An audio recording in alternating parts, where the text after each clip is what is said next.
podcast edit by Abe's Audio. In-House Insights, the podcast by in-house professionals for in-house professionals. I really want to open the door and hold it open. And that has always been kind of like my guiding light in terms of leadership and how I look after people and lead my teams and build them. And after becoming a mom, it became more pronounced. You know, like I want my daughters to have a seat in those rooms. I want them to be able to see that like these rooms are possible for them, and you know, you can build teams and you can make decisions and you can do it looking like you and sounding like you. Hey, Chris. Hey, Abby. How are you? Another iHack podcast. Here we are. Ready to rumble. This one is going to be a great one. So I'm prepping myself with my podcast cheese. So it's just a little stick of cheese, which people laugh because I call it my driving cheese, my podcast cheese, just always keep some cheese on me, basically. Is that one of the ones where you can peel the strings off? Yep. Oh yeah, cheesy peeler. Nice. Very good. I got to tell you, I don't think I've ever eaten one of those. Not in my life. It's just not up my alley. The texture of it feels a bit plasticky for me. Do you know what? I was an anti-cheesy peeler as well, like a string cheese type vibe. And then my partner's from America and he's really into them. So I was like, well, I'm going to give him a red hot crack. And now it's the ease of use. Like you could just, walk with it. It's great. But I'm a big cheese fan. So any cheese is good by me. I think I've seen a recipe where you can bread them and deep fry them and have them like mozzarella sticks. That sounds pretty good. You had me at hello. And speaking of hello, let's talk about the person that we just spoke to, Via, who is Via Tendon. Now, she is first and foremost an in-house agency leader of great accomplishments. She set up one of the largest ones for SEBA Super Fund, and she set it up from scratch, and she's had a huge history in the industry, and now she's at Bupa. But more than that, she's just taken on the mantle of being someone that really is like the people's person, and she is really vocal on LinkedIn. So she is a person that really cares, and I think that comes across so firmly in this. But it doesn't stop her being, creatively curious and into AI. Like she's a really well-rounded human. Oh, I love this conversation. You just said AI. So we have the AI Council as part of iHack, and Via is one of the most prominent and vocal members of the council. She comes into these meetings with all of our other peers and members, and she's talking about the kind of innovations and the things that they're doing in their business to push the boundaries. You'll hear a lot about it in the conversation we're about to have. Yeah, we could have done a whole second podcast just on that. We might have to have return guests, Chris. What do you think? Chapter 2, love it. Let's go to the chat.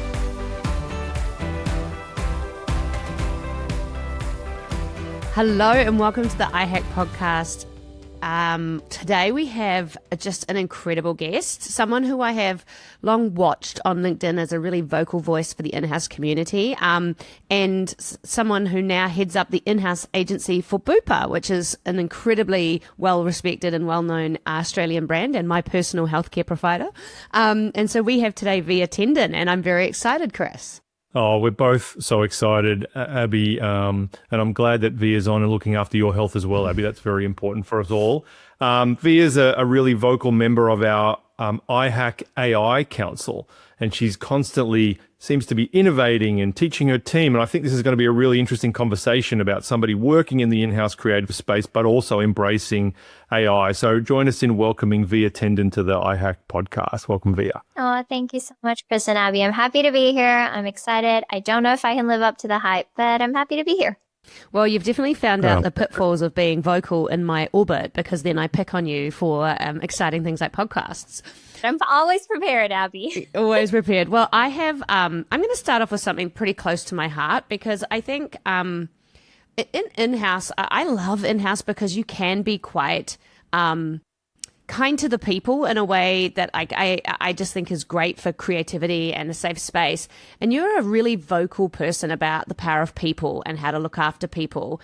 Do you want to tell me a little bit about that and maybe your journey to get to that? Yeah, I think I have had the privilege of being in rooms that traditionally and historically I was never part of.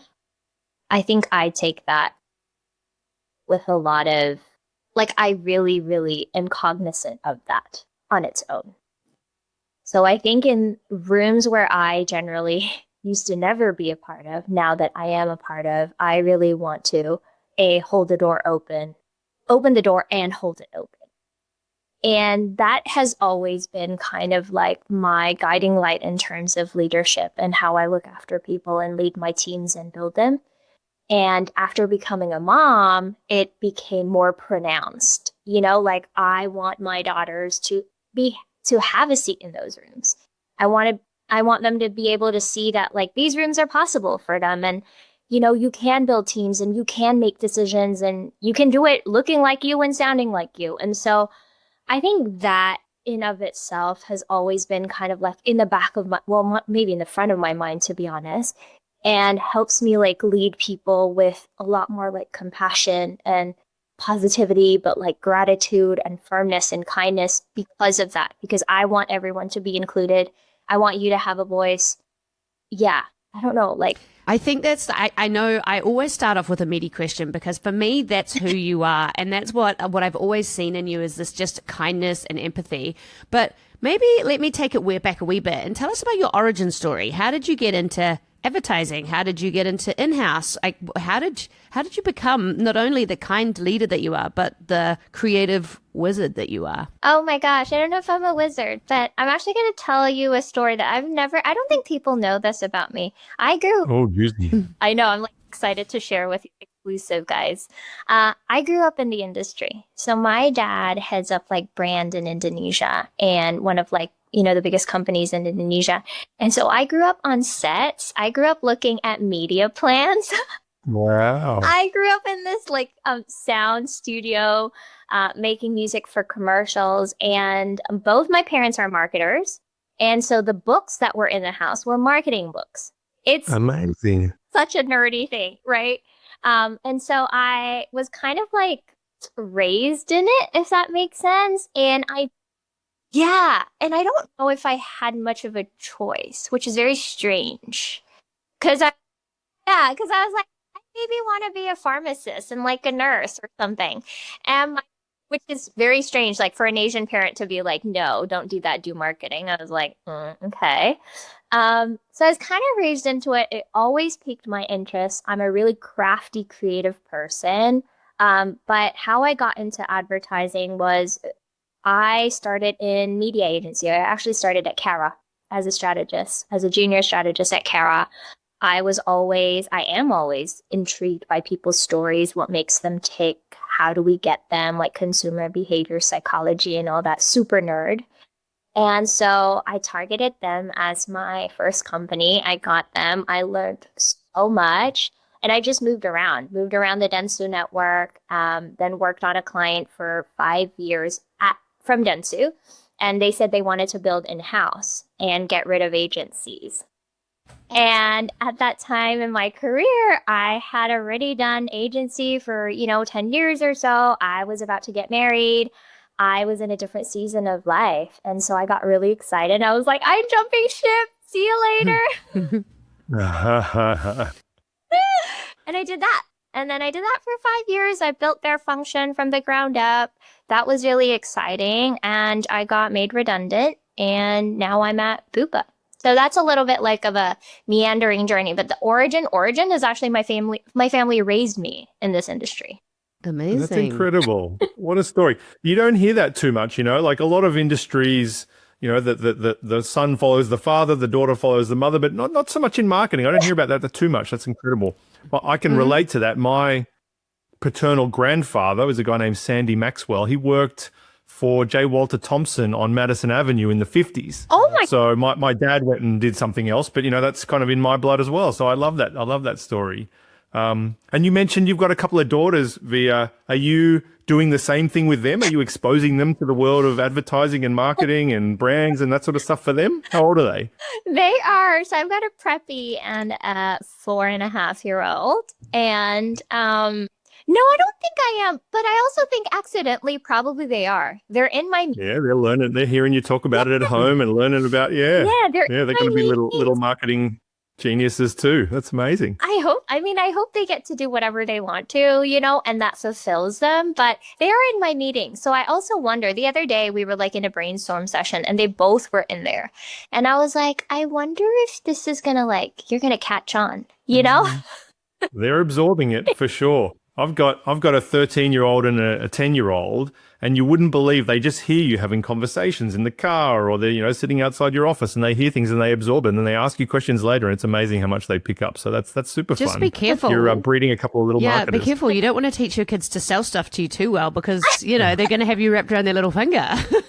Mummy, can I please get this toy? Oh, well, give me 4 good reasons. Price, promotion. They're going to do like the 5 whys, and I'm going to be so stuck. They often say, if you've ever done any negotiation training, which I did a long time ago in my career, they say, who's the best negotiator in the world? And you kind of go, oh, I don't know, a lawyer or an agent or whatever. And you go, no, it's like a 4-year-old child. They're the ones who just, like a dog with a bone, they won't let go. So, yeah, there's some real innate skills. And they there. have no shame. They'll just I will ask for what I want until I get it. Like, I'm not going to be shy. Yeah. I'm not going to say, oh, I can't get that money. Hey, Via, I want to pick up on something. So, first of all, I have to recognize you just said something that I think will go down in the iHack podcast lore as one of those quotable quotes. You said, I want to open the door, but then I want to hold the door open, right? And I just love that sentiment. So maybe just expand on what you mean by that. I think you're saying I want to bring other people along with me on that journey and bring them into the room and have them go on that learning journey. But just tell us a little bit more about what you mean by that. Yeah, you're spot on. I think, and I can't believe it's going to be in the iHack lore, but I think, how do I explain this? I've gone through a lot of strange things in my careers that I think a lot of people wouldn't have otherwise because of the way I look and the way that I sound and all of that. And, I've been asked to be replaced on clients. I've been asked to fetch water, you name it. I've probably dealt with it. A lot of the times when you go through these and you wonder, dang, am I in this alone? Am I feeling this and am I going crazy? That was a really big part of my journey was maybe I've gone crazy. Maybe I'm taking this too sensitively. Maybe it's not personal. And then I started talking to, my community, friends who grew up similarly to me, who have similar backgrounds and kind of work in similar industries. And we start to share stories and exchange and start to realize, oh my God, we're not alone. This is not an isolated experience. It's not a personal attack, right? And so I started going, okay, if by me just sharing that story and talking to someone about it, I felt less alone, then maybe I should be really, really conscious about the decisions that I make in those rooms too, and not kind of exclude someone. And maybe I will make mistakes, and I'm not perfect, and I will obviously stumble upon some things that I might not intentionally want to do, but my intention and my thought will always be how can I do this with care? How can I make sure that no one feels excluded the way that I did? How can I be maybe less judgmental, on a lot of things? And so that looks like simple things like when you're hiring, being really, really, really aware of your own biases. For me, I'm super aware. What are my biases? And I name them. I don't just be aware. I completely name them. I'm super biased towards typical, not typical, but certain types of people or certain types of experiences. I've asked questions in my community. I'm if you see a different name on the resume, do you build a story in your mind? Yeah. Because that is so true, right? You might not want to admit it, but that does exist. There's so much freedom in admitting it. We all do it. We grew up in ways that shaped our brain, and there's a freedom in saying, oh, actually, I do hire people that are like me. It just naturally, I'm an extrovert. I like people that I can play with. And then when I have to really be conscious about that and go, actually, I get great stuff out of an introvert because we have different mindsets. And I think it baffles me that it happens so much in this industry because diversity of thought and idea and background is the backbone of creativity. It's the sparks that create the fire of creativity. And so I love that you're being really vocal about it, because I think people are ashamed to name it sometimes. And sometimes that's the first step to stopping it. Yeah. And I think if we can name it, we can name it, we can tame it, right? And so if we if we can't admit to that, I think we're not going to be able to hold the door open. Like when people say, I want to be inclusive and I want to make sure everyone's included, I'm like, yeah, but look around, right? Like, what questions are you asked? How are you hired? Who gets to make decisions? What are your biases? And I think that for me is like really important, Chris, to your like question of like, I want to make sure that I deal with that with care so that when I open the door, it also stays open. It doesn't just like open and we close and we're going in. It's like it stays open so people can always come in. Yeah. Yeah. I take that. I see that in you. I'm one of your many followers on LinkedIn, and you're posting a lot about your experience, which you mentioned earlier about redundancy.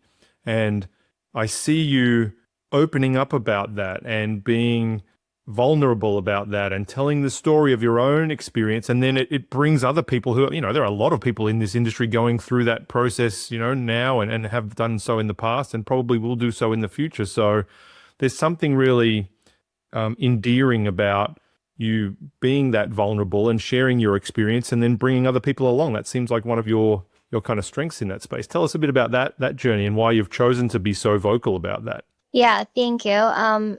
Being made redundant is, I've been laid off a few times in my career, like a lot of people, right? I've also been laid off from an American company where it's like, see you later now, like, bye-bye, gone, you're out. But I think when you get made redundant and you feel like, especially in that point of, my career where I built it, I was there for 5 years. So my head was down. I'm like focused, loyal, looking at the job and doing my job. I wasn't networking, looking out. And so when you get made redundant in that sense, I felt, at least for me, it was like, the rug got pulled under me, for me, right? And I remember coming out of that meeting, and, I come out of that meeting and I'm cool and stoic, like asking questions of like, hey, what happened? What's my payout? All these type of things. I finished the call and I was like shaking and I cried. Like, my girl's like, hugged me and was like, are you okay, mama? And like, my husband was like, what the heck just happened? There is something about that moment that is like, the rug gets pulled under you and you feel so vulnerable and you feel like it's you, like I felt it. Yeah. At least I did. I was like, oh my God, maybe I wasn't good enough. Maybe these past 5 years I was like playing a role. I don't know. And you go through like the whole process of grief and like trying to figure out what the heck is going on. You lose your confidence. And I was like, I'm just going to share my story, is what I thought. I was like, maybe if I share my story, maybe I might get a job out of it. Like there is that part of my brain. And I was like, maybe I might get something. But then the other part was like, maybe I needed to let it out, like I needed to just, I don't know, maybe some form of therapy for me. And so I started sharing, not expecting anything. Like I genuinely just thought it was just a one-way out. Like I just wanted to get it out, whatever was going on. And people started messaging me and started like now having this community of people who reach out and like kind of know me for that. And a part of it is like, I am so grateful that I'm able to share that story and make people feel less alone. At the time, I'm so angry that there's so many of us. That pisses me off. Like we should not. This isn't something I wanted to build so that there were more of us. You know what I mean? So yes, that's kind of how it kind of started. I loved it because I once was when I was made redundant. I was told by a recruiter, put a career break because, you don't want people to think you're redundant. I'm like, that's so bizarre to me. Like that's self-shame when most of the time it's a business decision that's just a number on a page and it's really nothing to do with your performance. And so I was like, why are we attaching so much shame to this thing? And then you, as you say, you have the self-worth issues and you need to start networking, but that's the hardest step to do when you don't feel like yourself. And so you give people a real safe space to come out and just start like meeting people and talking to people again and like talking about what you've been up to. It's kind of like you're a precursor to job interviews because you're willing to listen safely.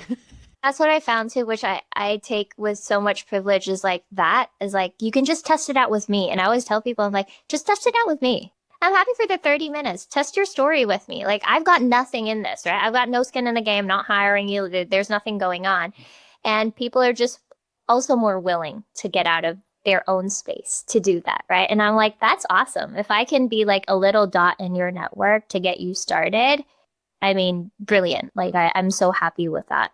That's so generous and so valuable for those people. I'm sure, people do feel a little bit down and questioning their self-worth in those moments. So it's really, really generous of you to offer up that time.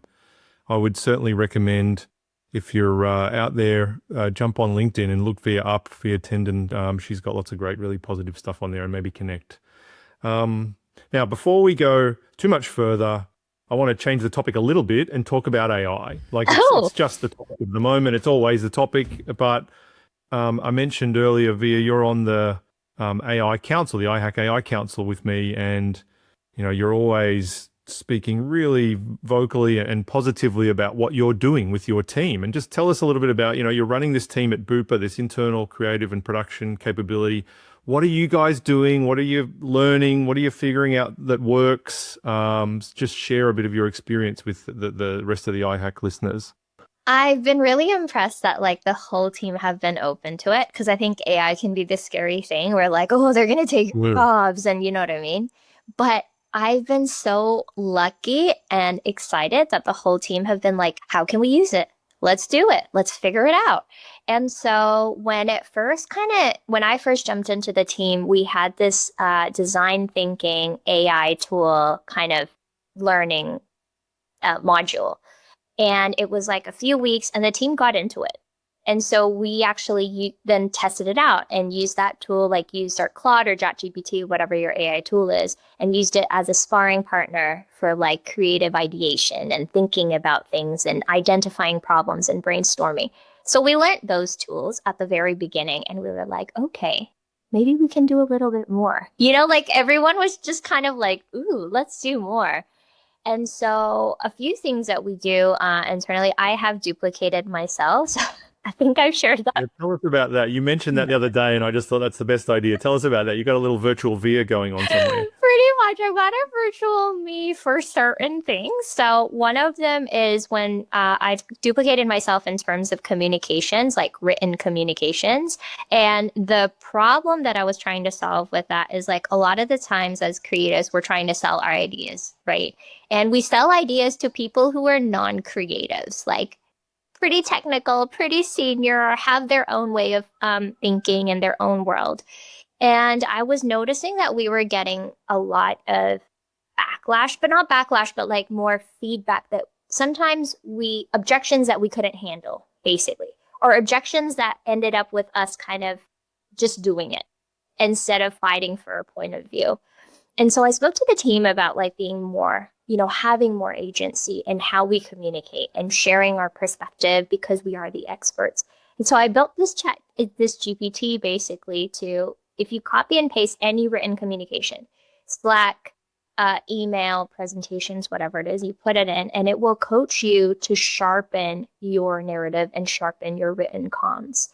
And the way that I did that was just going before and after, which is so boring. But like I had a lot of befores, like people wrote all their emails or whatever. I'd copy and paste them. I'd redact names and whatnot.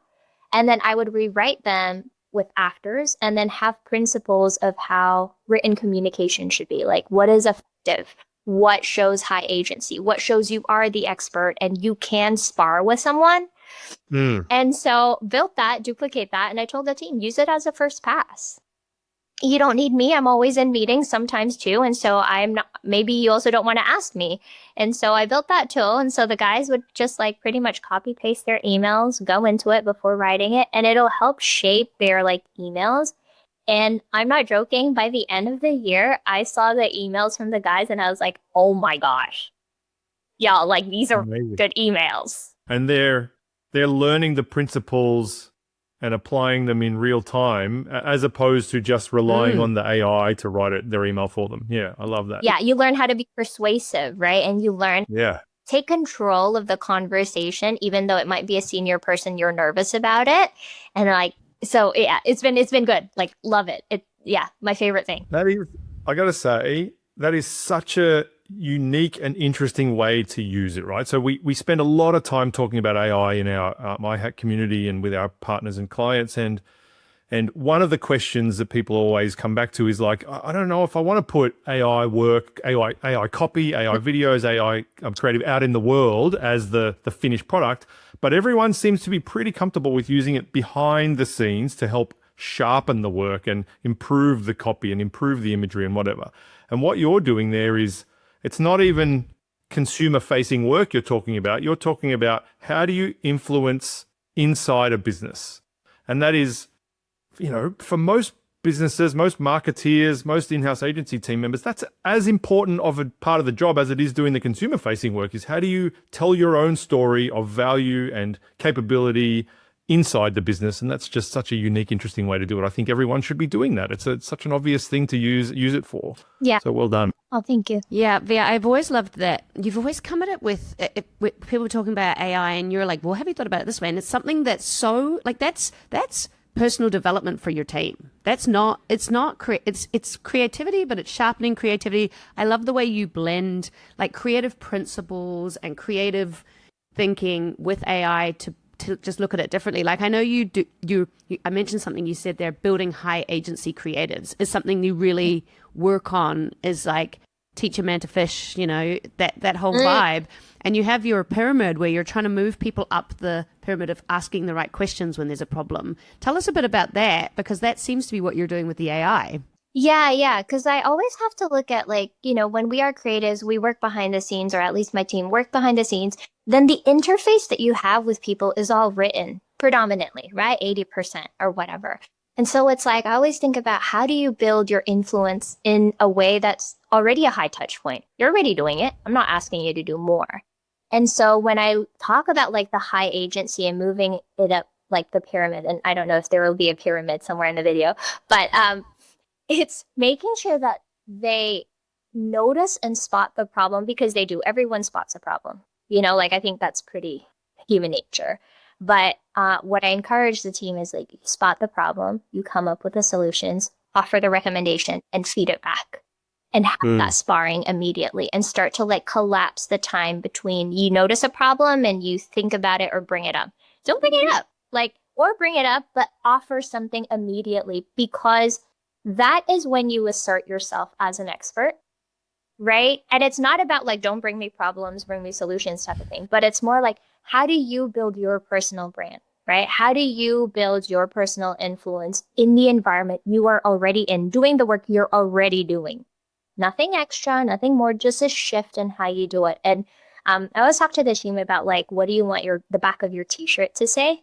Like when you leave the room or you walk away, like, what do you want people to know about you in these environments that you work in as an SME, right? You probably want your creativity to be respected. And so when that's the case, if you notice something, bring it up. Be like, from my creative perspective, this is what would be my recommendation, and this is why. Are you up for it? Like, give me your thoughts, right? And so simple things like that, I think, make a huge difference. They're like 1%, but you accumulate them, and man, do they make a difference in the end. Yeah, I think every creative leader or leader in any situations, most used sentence should be, oh, I don't know, what do you think? Because it just allows people to problem solve, and then you have a bunch of problem solvers around you who feel confident to give solutions. It's like, well, that made my life easier.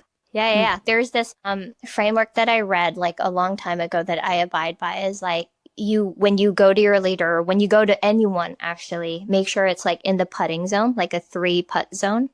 It's like, you know what I mean? It's like, it's close enough that all they have to do is go, boop, and just give me the last little 2 feet. Yeah, I like that. So I've done all the heavy lifting. That's awesome. What a great thought. Yeah. Great. I think reflecting on that, I saw the little pyramid you showed. I love that as a decision-making framework, and the pyramid sort of speaks from level 1 through to level 5, and how you address problems. If you've identified a problem, that's one thing, but handing it over to someone else to solve, it's not that helpful. But as you move up the pyramid, you kind of, not only are you identifying a problem, but you're getting under the root causes, and then you're bringing solutions, and you're kind of, the last level 5 is when what you're saying here, Via, is you've solved it for all intents and purposes, and you're just going to the decision maker with, listen, we can do this or this, but which one do you want us to do? And then that's such an empowering thing for you as an operator and an individual, but it's a great way of managing up in a business, particularly if you're navigating a big corporate entity like Bupa.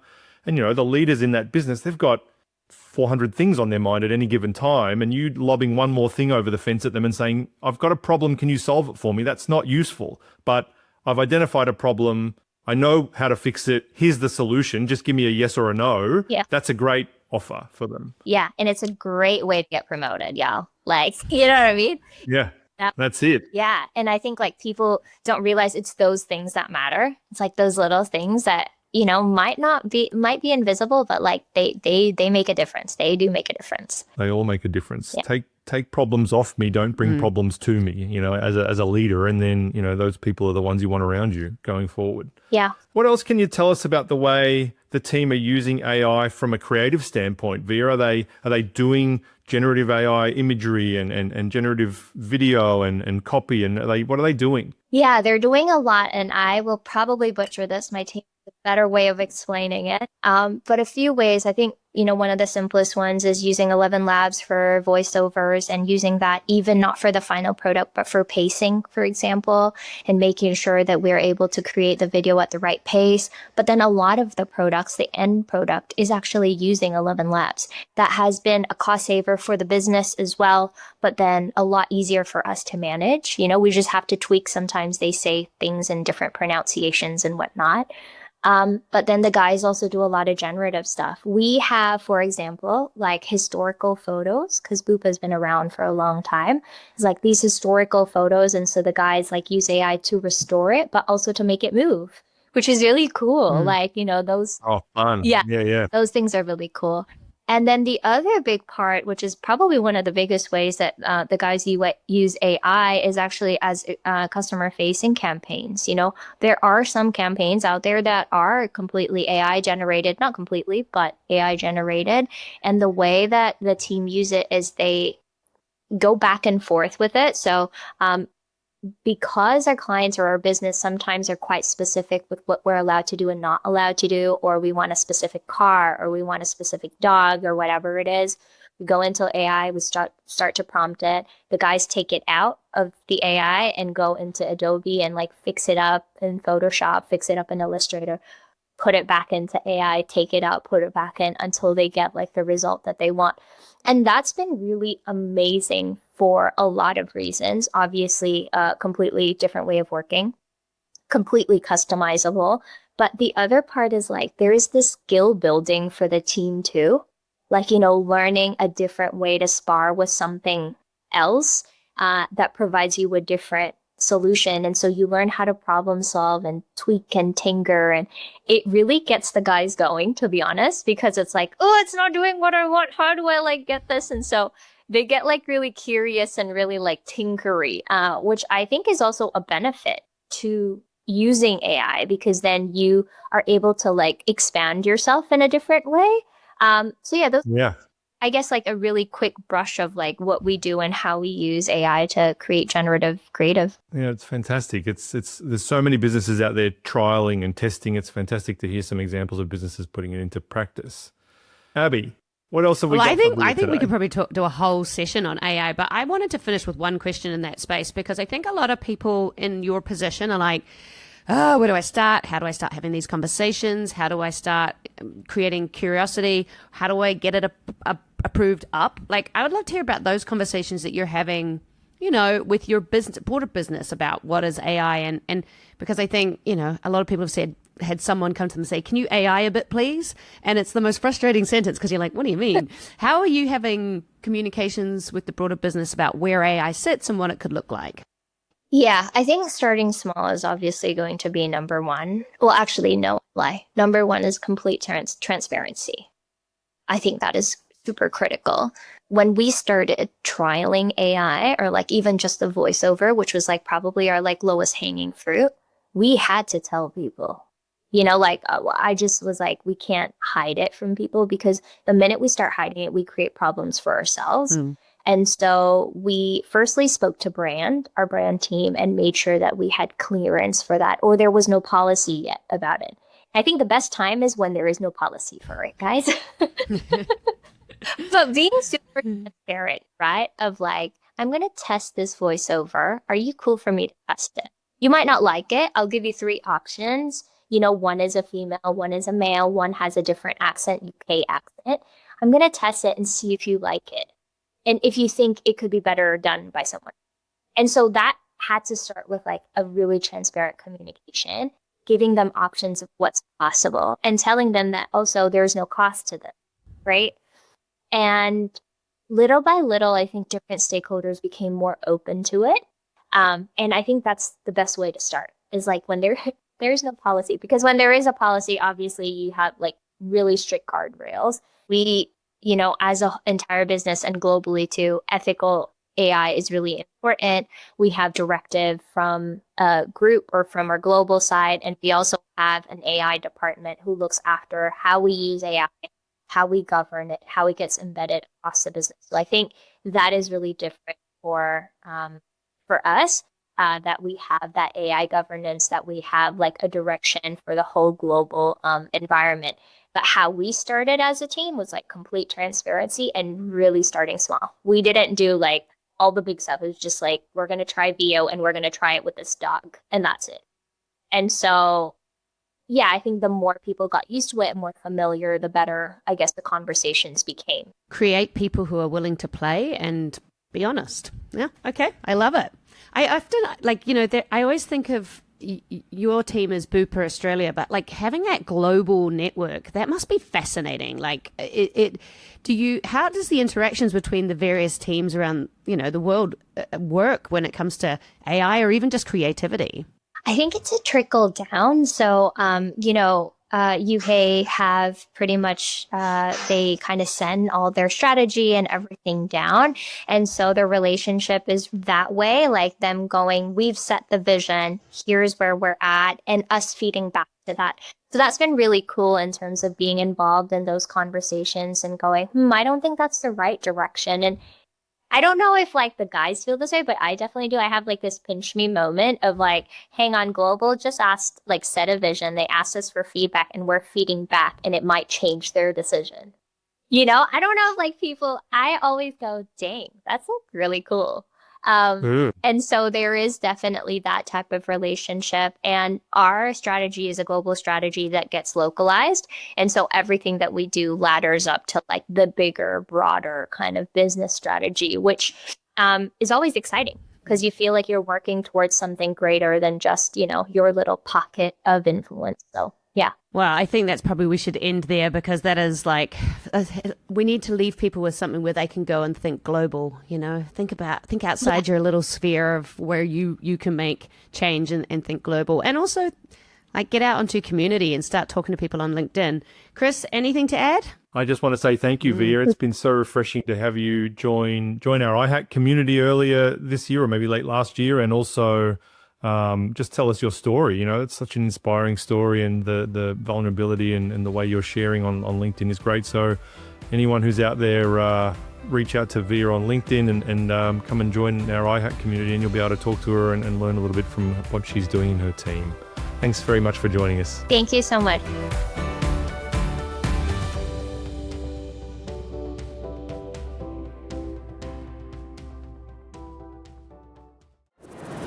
Podcast edit by Abe's Audio.